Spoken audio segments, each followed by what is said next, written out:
नारायणं नमस्कृत्य नरं चैव नरोत्तमं देवीं सरस्वतीं व्यासं ततो जयमुदीरये। श्रीमद् भगवत गीता में हम देख रहे थे कि दो प्रधान गुण साधक में होने चाहिए। एक तो उसको संसार के आकर्षण से मुक्त होना चाहिए, उसको ये समझ में आना चाहिए कि संसार में वास्तविक सुख नहीं है। ये सुख इसलिए लग रहा है क्योंकि हम इसको चाहते हैं। जिसको हम चाहते हैं वो मिले तो हमको सुख लगता है, तो जिस चीज़ को हम नहीं चाहते हैं वो मिले तो हमको खुशी नहीं होती है। तो सुख कहाँ पर, ये थोड़ा विचार करना चाहिए कि है कहाँ पर, क्योंकि सब दुनिया इसके पीछे लगी हुई है ना। आप लोग तो खैर समझदार और नहीं लगे होगे, पर दुनिया लगी है। तो प्रश्न उत्पन्न होता है कि सुख कहाँ पर है, पहले ही खोजें तो सही। अगर सुख वस्तु के अंदर होता तो वस्तु के मिलने पर खुशी होती, बोले हाँ होती है ना। आपको गुलाब जामुन खाने की इच्छा है और आपको गुलाब जामुन मिले तो कैसा लगता है, बोला अच्छा लगता है। अगर गुलाब जामुन में सुख है तो अगर आपको एक और दे दिया जाए तो बोला फिर और ज़्यादा अच्छा लगेगा। और ऐसे आपको देते ही चले जाएं और आपकी लिमिट पूरी हो गई, 7-8 खा चुके, अब खाने की हिम्मत आपकी नहीं है। और फिर दिया जाए तो बोले आप नहीं गिरेंगे, भाई बस हो गया आज का कोटा पूरा। बोले नहीं अब खाना ही पड़ेगा। दोनों हाथ पकड़ लो इनके, जबरदस्ती इनको मुंह में डाल देते हैं। फिर क्या होगा, वो सुख रूप नहीं हो जाएगा, वो दुख रूप हो जाएगा। अगर वस्तु में सुख होता तो वो हमेशा ही सुख लगता। आपके पास कोई वाहन होता है, आपके पास कोई वस्तु होती है, आप लेकर के आते हैं, बड़ी उसको प्रसन्नता होती है और लगता है मैंने नई चीज़ आ गई मेरे पास में। लेकिन आप देखते हो कि धीरे धीरे आपका मन उससे हटता जाता है और एक समय आने के बाद ये लगता है कि अरे ये क्या, मुझे तो अब नया चाहिए। उससे आपका मन उपराम हो जाता है। और कभी कभी तो इतना उपराम हो जाता है कि उसकी उपस्थिति भी आपको खराब लगने लगती है। ये काम मेरे साथ को तो छोड़ना ही पड़ेगा। तो जहाँ आपका मन हटा तो वही चीज़ जो है आपके लिए दुख रूप हो जाती है ना। जैसे किसी ने लव मैरिज की तो पहले तो वही लड़का लड़की एक दूसरे के बिना रह नहीं सकते, और फिर झगड़ा हो गया बाद में तो एक दूसरे का मुंह देखना नहीं चाहते। अगर सुख व्यक्ति में होता तो ये स्थिति क्यों बनती। तो थोड़ा विचार करना चाहिए कि सुख है कहाँ पे, व्यक्ति में है कि वस्तु में है। पर जिस समय जिसकी इच्छा होती है वो चीज़ मिलती है तो सुख लगता है हमको, और जिस समय जिसकी इच्छा नहीं होती और वो मिले तो हमको परेशानी होती है। जैसे मुझे छोटे बच्चे अच्छे लगते हैं, लेकिन अभी मैं सत्संग कर रहा हूँ और अभी छोटे बच्चे सत्संग के समय शोरगुल करने लग जाएं तो अच्छे लगेंगे खराब लगेंगे, बोले खराब लगने लग जाएंगे। तो जिस समय जिस चीज़ की इच्छा होती है, तो इसका मतलब है कि वस्तु के अंदर सुख नहीं है, इच्छा के अंदर सुख है। अब बताओ इच्छा क्यों उत्पन्न होती है। इच्छा इसलिए उत्पन्न होती है कि आपको अपने अंदर सुख का अभाव अनुभव हो रहा है, कमी महसूस हो रही है। आज कुछ मज़ा नहीं आ रहा है, कुछ बढ़िया खिलाओ, है ना। आज कुछ मज़ा नहीं आ रहा है, कहीं घूमने चले। बोले कहाँ जाओगे, लॉकडाउन लगा हुआ है। बस यही तो खराब बात है तो अब ये आपको मज़ा नहीं आ रहा है, तो मज़ा कैसे आए, इसका आदमी अनुसंधान करता है। ऐसे नहीं तो ऐसे, वो एक मज़ा आ गया, बोला अब ये तो हो गया, चलो बढ़िया खा तो लिया, अब कुछ बढ़िया ऐसा हो जाए, है ना। पूरा खाना खाने के बाद बोले अब स्वीट डिश हो जाए। अब मतलब ये है कि मज़ा हो ही नहीं पा रहा है, और वो भी थोड़ी देर बाद, अब बस बहुत हो गया, अब मुझे डिस्टर्ब मत करो। अब सत, हमारे एक महाराज जी बोलते थे, खाना खाया तो सत और लेट गए तो चित, और नींद आ गई तो आनंद, सच्चिदानंद। तो आदमी को सत हो जाए तो फिर वो चित चाहता है, और चित हो जाए तो फिर आनंद चाहता है। इसका मतलब ये है कि आदमी देखे ना तो ये वाला पेट तो भर जाता है, लेकिन ये वाला जो ये खोपड़ी है ना ये नहीं भरती है। कहते हैं कोई फकीर किसी महल के द्वार पर जाकर के भिक्षा मांगते हुए बोलने लगा, हे कोई माई का लाल जो मेरा खप्पर भर दे। तो दरबान आया, बोले आप क्या बोल रहे हो? राज दरबार के सामने खड़े हो, महल के सामने, राजाओं के राजा यहाँ पे रहते हैं, और आप बोल रहे हो हे कोई माई का लाल, तुम्हारे खप्पर में धरा क्या है? बोलो क्या चाहिए तुमको? बोले जो तुम दे सकते हो दे दो। और ला के उसको अनाज दिया। सबसे पहली नीड तो व्यक्ति की यही है, अनाज दिया। तो डाला अनाज उसमें, थोड़ी देर बाद देखा तो पूरा खाली। और लेके आए, और लेके आए, पता नहीं क्या हो रहा है। तो उन्होंने जाके राजा को बताया कि फकीर आया ऐसा बोल रहा है। बोले हो सकता है उसको अनाज की ज़रूरत नहीं हो, इसलिए जादू से गायब कर देता है, उसको जाके रुपये पैसे दो। तो उसका रुपये पैसे से पूरा खप्पर भर दिया। देखा तो वो भी गायब हो गया। अब बोले भले तो बड़ा चमत्कारी फकीर है। तो हीरे जवाहरात जो जो कुछ कीमती सामग्री थी सब उसमें डालते गए, और डालते जाए और खाली होता जाए। बोले हे कोई माई का लाल, कोई इसको भर दे। वो घबरा गया कि सही में ये तो चमत्कारी बाबा जी हैं। राजा खुद चल कर के आया, उनके पैरों में गिरा। बोले महाराज जी ये चमत्कार हम समझ नहीं पाए। बोले यही तो समझाने के लिए आए हैं आपको कि किस तृष्णा में लगे पड़े हो। संसार में आज तक किसी का मन भरा नहीं है। ये खप्पर जो है आदमी की खोपड़ी से बना हुआ है। ये आदमी की खोपड़ी जो है कभी भरती नहीं है। रोक लो अपने को, जहाँ खड़े हो वहीं रोक लो। जो व्यक्ति आज सुखी नहीं है वो कल सुखी नहीं हो सकता, इस बात को समझना। कोई मैं नाराज होकर नहीं बोल रहा हूँ, क्योंकि सुख का संबंध परिस्थिति से नहीं है, सुख का संबंध आपके दृष्टिकोण से है। जाई विधि राखे राम, ताही विधि रही। आपको लगना चाहिए जो प्राप्त है वो पर्याप्त है। भगवान भूखा उठाता है लेकिन भूखा किसी को सुलाता नहीं है। नीड इतनी है। तो को 84 लाख योनियाँ है, किसी के मन में ये नहीं है। यानी किसी चिड़िया के मन में ऐसा होता है क्या मेरे पास रुपये होना चाहिए? किसी हाथी के मन में होता है क्या? किसी गाय के मन में होता है क्या?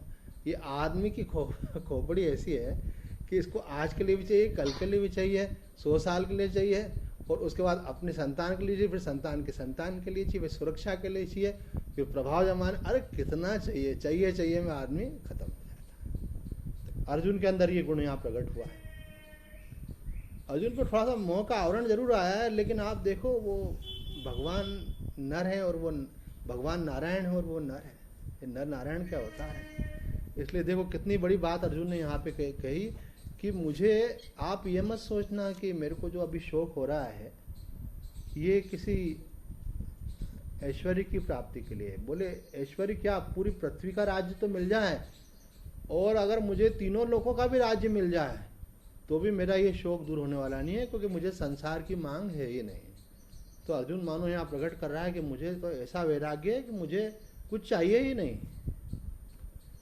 अभी सत्संग शुरू करने के ठीक पहले एक मैसेज आया एक साधक का, 8 बजने में 1 मिनट की देर थी, कि स्वामी जी मुझे कुछ नहीं चाहिए और मैं आनंद में हूँ, यह आपका बहुत बड़ा आशीर्वाद है मुझ पर। मैंने कहा उन्होंने कुछ स्वाध्याय कर रहे होंगे, कुछ सत्संग सुन रहे होंगे, और उनके बाद उनको ये बात या मनन कर रहे होंगे। तो ये बात हमको स्वामी जी कहा कहते थे पूज्य स्वामी कृष्णानंद जी महाराज, कि 1 मिनट के लिए आप इस भाव दशा में जाओ। जैसे मैं जो आपको सत्संग सुनाता हूँ ना, तो वैसा ही भाव मेरा रहता है, वैसे एक्सप्रेशन रहते हैं, तो आपको अच्छा लगता है। अब मेरा भाव तो कुछ और हो और ऊपर से कुछ कुछ बोलूँ तो आपको भी मजा नहीं आएगा। तो आप 1 मिनट के लिए इस भाव दशा में जाओ। जैसे कभी कभी किसी को जो रोल करना होता है ना, कोई कलाकार है, कोई रोल करना है, तो रोल करने के समय उसको वैसा ही होना पड़ता है। अभी अमिताभ बच्चन सोचे मैं इतना बड़ा पैसे वाला आदमी हूँ, मैं कोई साधारण व्यक्ति थोड़ी हूँ, वो कूली का रोल दिया उसको, तो उसको कूली जैसा ही होना पड़ेगा, तभी उसका रोल सक्सेसफुल होगा। तो थोड़ी देर के लिए कभी आप ऐसा ट्राई करें। स्वामी जी ये बोलते थे हमको कि आप ऐसा सोचें, ऐसे भाव में जाएं कि आई वांट नथिंग। हमारा तो ऑलवेज रहता है आई वांट समथिंग समथिंग, तो नथिंग का सोचना ही कठिन हो जाता है। बोले कि इस क्षण आपको किसी चीज की आवश्यकता नहीं है। आप जो भी कुछ चाहते हो आगे के लिए चाहते हो। आगे के लिए चाहने का मतलब ये है कि वर्तमान से आप दूर हो गए, आप देह भाव में आ गए, आप अज्ञान में आ गए। जो भी है यही पल है। वो एक गाना भी है, आगे भी जाने न तुम, पीछे भी जाने न तुम, जो भी है बस यही एक पल। तो इसका बहुत बड़ा गहरा आध्यात्मिक अर्थ है। To live in the present is the art of life. वर्तमान में रहना। यहाँ तो भूत लग जाता है व्यक्ति को, मतलब भूत में चला जाता है कि ऐसा ऐसा क्यों हुआ, ऐसा क्यों मेरे साथ हो गया, मेरा तो किस्मत ही ऐसी है। और यहाँ तो भूत नहीं लगा तो फिर प्रेत लग जाता है। तो प्रेत समझते हो ना, जो भविष्य लग कि ये कब होगा, कैसे होगा, होगा नहीं होगा। तो ये मनुष्य को है ना भूत प्रेत लग जाते हैं। तो भूत प्रेत से बचने का उपाय क्या है? ना आप भविष्य में जाओ न पीछे जाओ, आप जहां हो वहां खड़े रहो। जिंदगी चल रही है, केवल एक जीव टेंशन पाल रहा है, उसका नाम है मनुष्य। बाकी कोई जीव टेंशन नहीं पाल रहा है। पूज्य स्वामी जी कहते थे कि जैसे आप कोई चीज बनाते हैं तो उसका ध्यान भी आप रखते हैं। तो भगवान ने ये दुनिया बनाई है। पूज्य स्वामी जी के वचन ये है कि भगवान ने आपका कॉन्ट्रैक्ट ले रखा है, ठेका ले रखा है आपके जीवन को चलाने का, लेकिन आपको भगवान पे विश्वास ही नहीं है। इतने बड़े हो गए, अभी तक चल ही रहा है कि नहीं चल रहा है? जैसे अब तक चला है आगे भी चलेगा। और आदमी चिंता करता है। भगवान बोलता है तेरी चिंता करने के लिए मैं बैठा हूं ना, तू चिंता मत कर, तू चिंतन कर। और गीता में कहा भी है, अनन्या चिंतयन्तो माम ये जना पर्युपास्ते तेषाम नित्याभियुक्ता नाम योगक्षेम वहाम्यम। तुम मेरा चिंतन करो, तुम्हारी चिंता मैं करूंगा। क्या चाहिए और क्या बना रहना चाहिए। पर आदमी खाना अभी खा रहा होता है तो कल के बारे में सोचता है। सुबह की सब्जी काट रही होती महिला तो सोचती है कि शाम को क्या बनाऊंगी। अरे अभी जो बनाना है वो तो बनाओ। आगे आगे आगे आगे दौड़ता रहता है। अगर आपको वर्तमान में रहना आ जाए तो आप मुक्त हैं।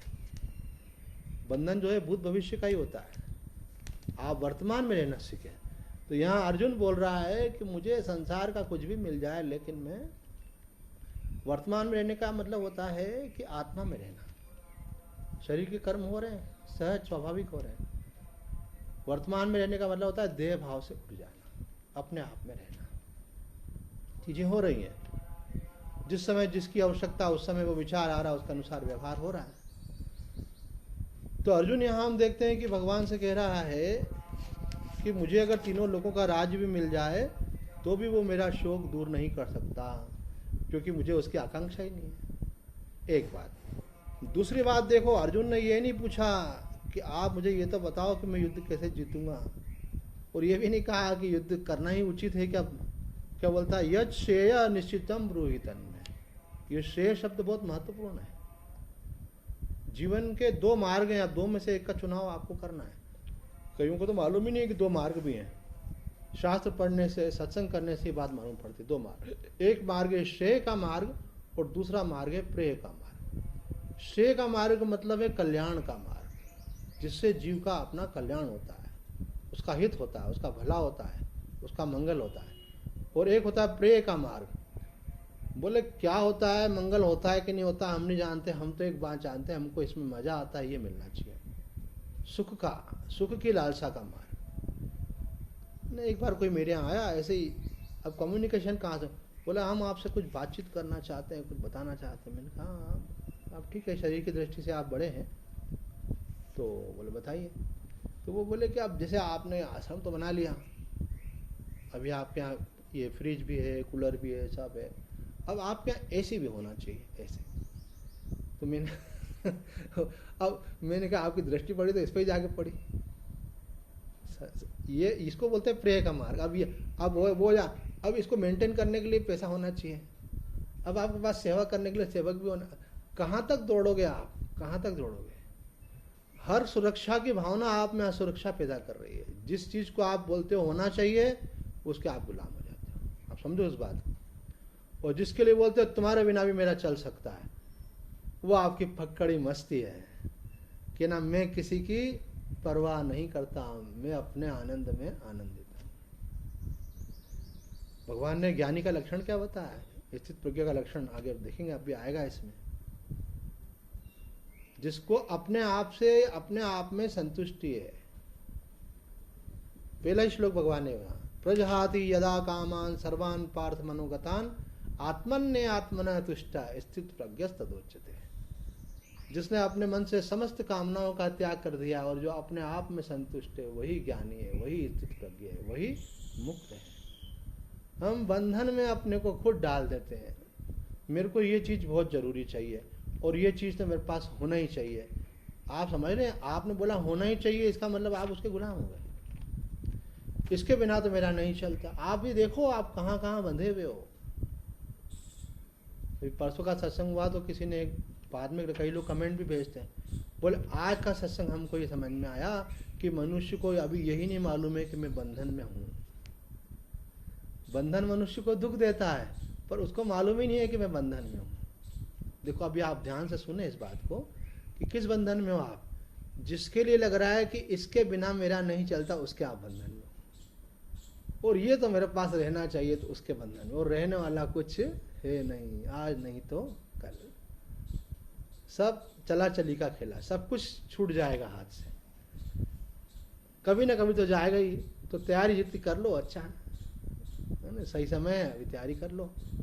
आदत बुरी है अभी सुधार लो, अभी नहीं सुधारी और आदत बना के रखी तो फिर क्या होगा? 4 लोग आएंगे, उठा करके अर्थी पे लेटाएंगे और ले जाएंगे, बांध करके ले जाएंगे, वापस नहीं आ जाए। बोले बोलता था मेरा घर है, मेरे गहने हैं, मेरा रुपया है। बोले किसका है? चल तू, ये किसी का नहीं हुआ है, ये श्री है, लक्ष्मी है, ये नारायण की है, ये तुम्हारी माता थी, तुम्हारा पालन किया। माता पे कब्जा करने की कोशिश मत करो, है ना? जगन माता है वो हमारा पालन कर रही है। उनके प्रति मातृ भाव रखो कि माँ आपकी कृपा से सब कुछ चल रहा है, सब कुछ आपका ही दिया हुआ है, आपका दिया हुआ है और आपका ही है। ये जरूर ध्यान रखना, आपका ही है, उसको मेरा मत समझ लेना। ये मेरा ही माया है। माया मतलब क्या? मैं आया माया, मैं और मेरा आते से ही माया शुरू हो जाती है। जहाँ आपने अपने को सीमित किया देह में, मैं आ गया, अब मैं आ गया तो उसके लिए फिर मेरा भी चाहिए, मेरा मकान, मेरा धन, मेरा परिवार, मेरी सुरक्षा। तो यहाँ अर्जुन जो कह रहा है कि यत् श्रेय, भगवान मुझे आप वो बात बताइए जिससे मेरा कल्याण हो। ये तो मैं आगे आगे बढ़ जाता हूँ।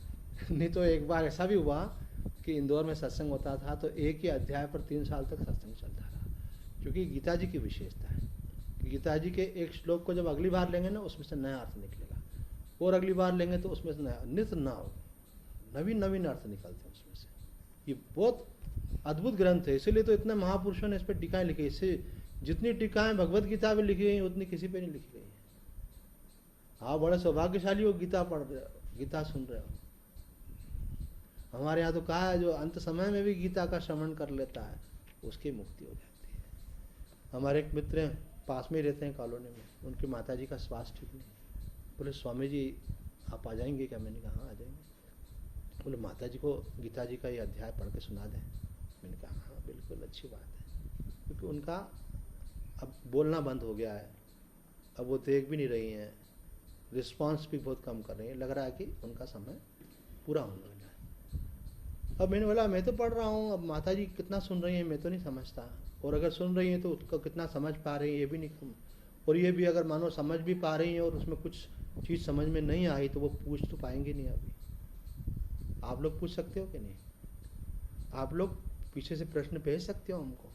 आप अगर प्रश्न भेज दोगे तो हम अगले दिन सत्संग में कवर कर लेंगे उसको, भले उस समय तत्काल आंसर नहीं थे आपको।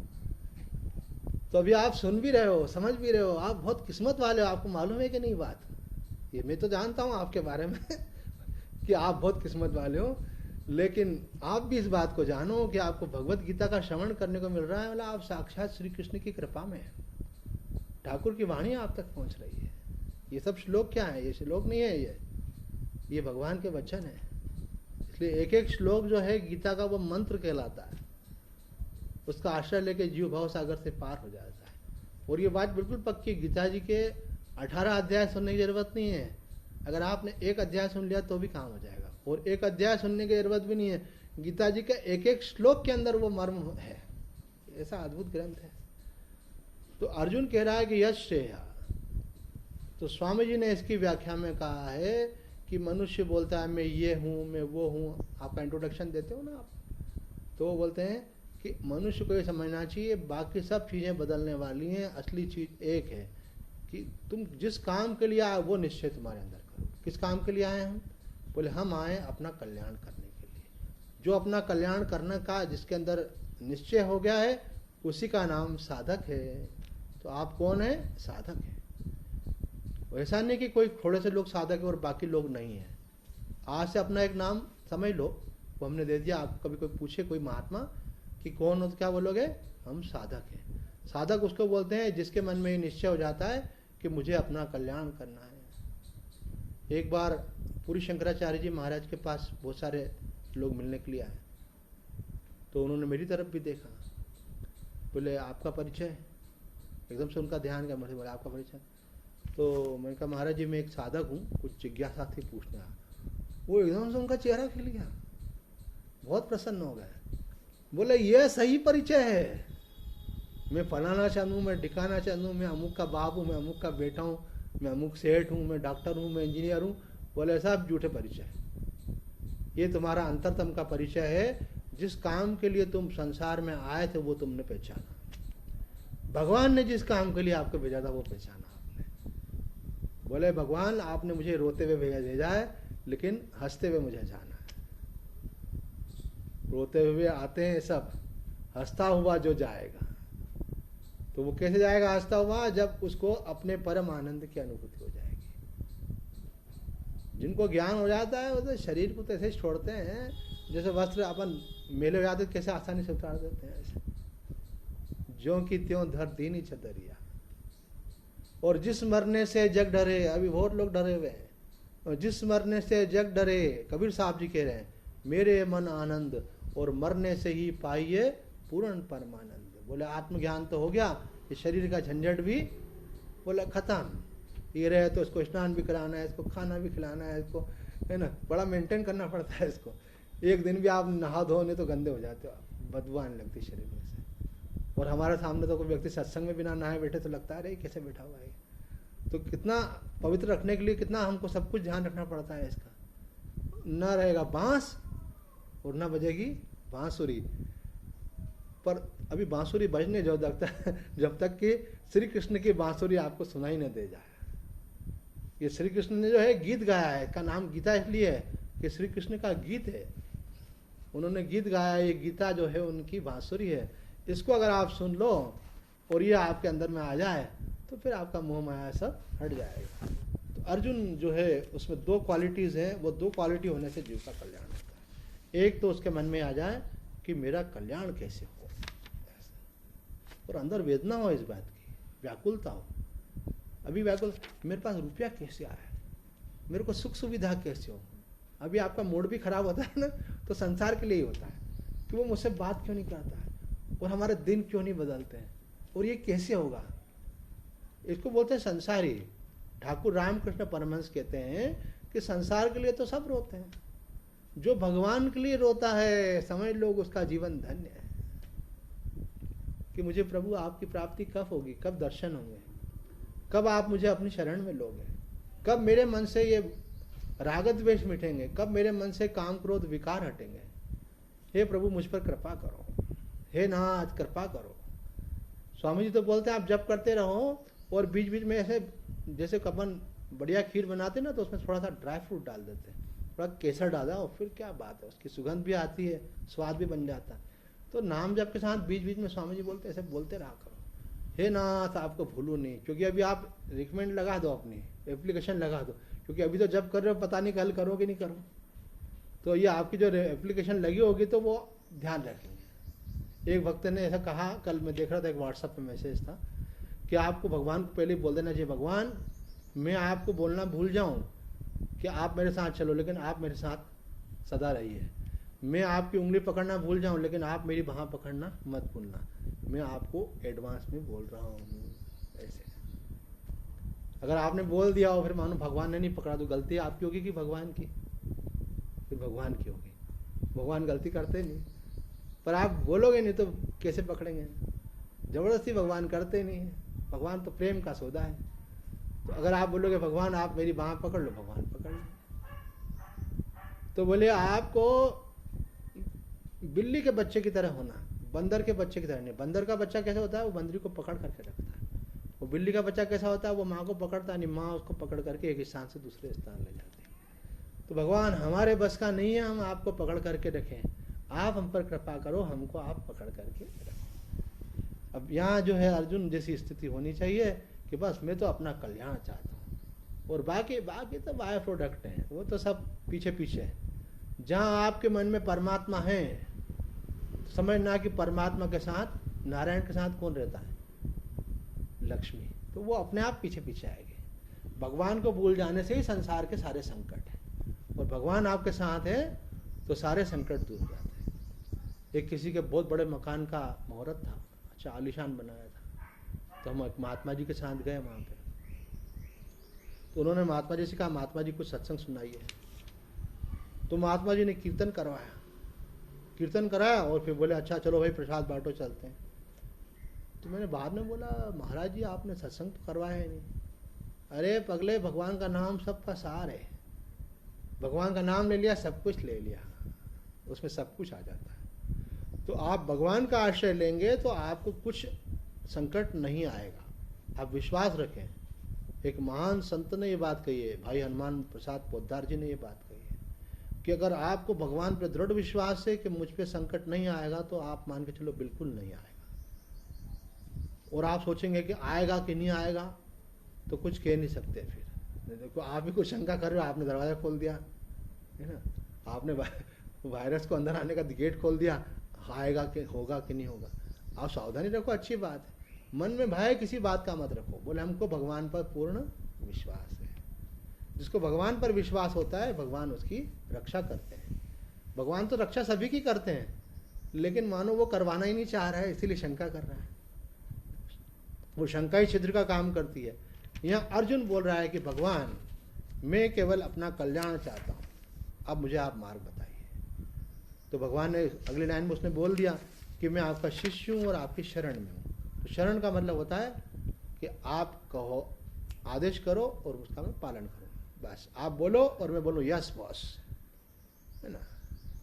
एक कोई बड़े ऑफिसर, असिस्टेंट कमिश्नर की पोस्ट वाले, और उनका ट्रांसफ़र हो गया इंदौर से कहीं दूसरे शहर में। तो मैंने कहा कि कुछ आपका परिचय हो तो आप वापस आ जाइए, काहे को जाते हो आप दूर? यहाँ घर है, आपका परिवार है, आपको असुविधा होगी, इनको भी असुविधा होगी। तो उन्होंने एक बड़ी अच्छी बात बोली। बोले स्वामी जी हमारे जो उच्च अधिकारी होते हैं ना, वो भी इस बात को देखते हैं कि व्यक्ति आनाकानी कर रहा है कि यस बोस कर रहा है। यस बोस करने का मतलब है कि आपकी मार्किंग बढ़ गई।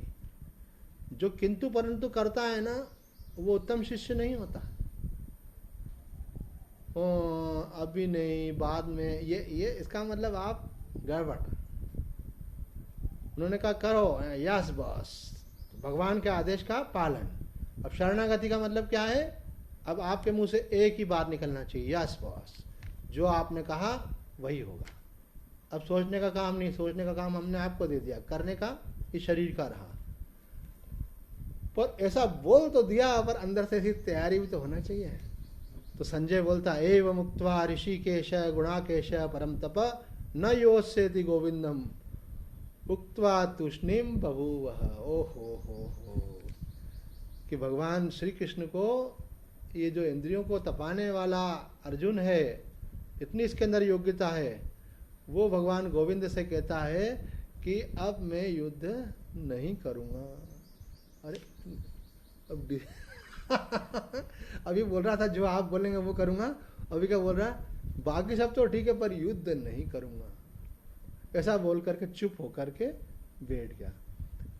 अब कोई व्यक्ति बहुत सीरियस हो तो सामने वाले भी क्या हो जाता है, अपने आप सीरियस हो ही जाता है। अगर कोई आपका बच्चा है और वो मुंह बना कर कैसे बैठ जाए, मेरे को नहीं करना, तो आपको यहाँ तो गुस्सा आएगा और यहाँ तो आप भी गंभीर हो जाएंगे, अब क्या इसको बोलें। लेकिन भगवान का उल्टा काम देखोगे, भगवान से बहुत कुछ सीखने को है। भगवान जो है कि आइडियल गुरु है, गुरु को कैसा होना चाहिए, माता पिता को कैसा होना चाहिए, मार्गदर्शक को कैसा होना चाहिए। तो बोलते तमुवाच ऋषिकेश प्रसन्निव भारत सेनयोर उभयोर मध्य विषिदंतम इदम वचन। कहते हैं भगवान ने मुस्कुराते हुए से ये वचन कहे। भगवान गंभीर नहीं हुए, भगवान मुस्कुराए। इसके ऊपर बहुत सारे व्याख्याएं की गई हैं। केवल एक लाइन की कि भगवान क्यों मुस्कुराए। जैसे छोटा बच्चा डर जाता, मम्मा गाय आ गई, मैं बोला कुछ नहीं बेटा, अच्छा आजा आजा, ये तो गौ माता है अपनी। ऐसे तो अगर वो घबरा रहा तो क्या आप भी घबरा जाएंगे क्या? तो बच्चा है, समझता नहीं है। तो भगवान जानते हैं ये थोड़ा अज्ञान के कारण घबरा गया है, कंफ्यूज हो रहा है, लेकिन मैं ऋषिकेश हूँ, मैं हृदय में बैठकर नियमन करने वाला हूँ, मैं अंदर की बात सब जानने वाला हूँ, और अभी सब धीरे धीरे ठीक हो जाएगा। जिनका भी जो कुछ गड़बड़ होता है ना, वो गीता जी की शरण में आ जाए तो वो भी धीरे धीरे ठीक हो जाता है। तो आज इतना ही कहकर अपनी वाणी को विराम देते हैं। लेकिन महत्वपूर्ण बात ये, गीता जी का खास उपदेश कल से शुरू होगा, क्योंकि वहाँ से भगवान ने फ्लुएंटली बोलना शुरू किया है। अभी तक तो भगवान ज़्यादा अर्जुन की बात सुन रहे थे, अब भगवान अर्जुन को बोलेंगे। और शोक निवारण के जो खास श्लोक हैं यहाँ पे। किसी ने मुझे पूछा, स्वामी जी कहीं कोई गमी हो जाती फिर आप वहाँ उपदेश देने आते हैं, तो मुझे तो समझ में नहीं आता है ऐसी परिस्थिति में बोले क्या। सब लोग मुंह बना के बैठे हैं, दुखी हो रहे हैं ऐसे। तो मैंने बोला गीता जी का जो दूसरे अध्याय के 11वें श्लोक से लेकर 30वें श्लोक तक का जो प्रसंग है वो खास इसी के लिए ही है। इसीलिए कोई बहुत बड़ा आदमी, कोई बड़ा राजनेता मर जाता है, कुछ हो जाता है, फिर वो 3 दिन का शोक माना जाएगा। तो फिर टीवी में क्या चलता रहता था, आजकल पता नहीं चल रहा है कि नहीं, उस समय वो गीता जी के यही वाले श्लोक चलते हैं। डेथ हो गई उनके घर पे, मालूम पड़ता है पाठ हो रहा है, क्या गीता जी के इन्हीं श्लोकों का पाठ होता है। तो इन श्लोकों के पाठ सुनने मात्र से तो प्रभाव होता ही है, लेकिन अगर आपने धारण कर लिया तो फिर तो आपका शोक सदा के लिए निवृत्त हो जाता है। भगवान ने जो सबसे बेस्ट अपने पास चीज़ थी वो यहाँ 11वें श्लोक से 30वें श्लोक में दिए। तो आगे जो है 11वें श्लोक का विषय लिया जाएगा। आज इतना ही कहकर अपनी वाणी को विराम देते हैं। ओम पूर्णमदः पूर्णमिदं पूर्णात् पूर्णमुदच्यते पूर्णस्य पूर्णमादाय पूर्णमेवावशिष्यते। ओम शांति शांति शांति।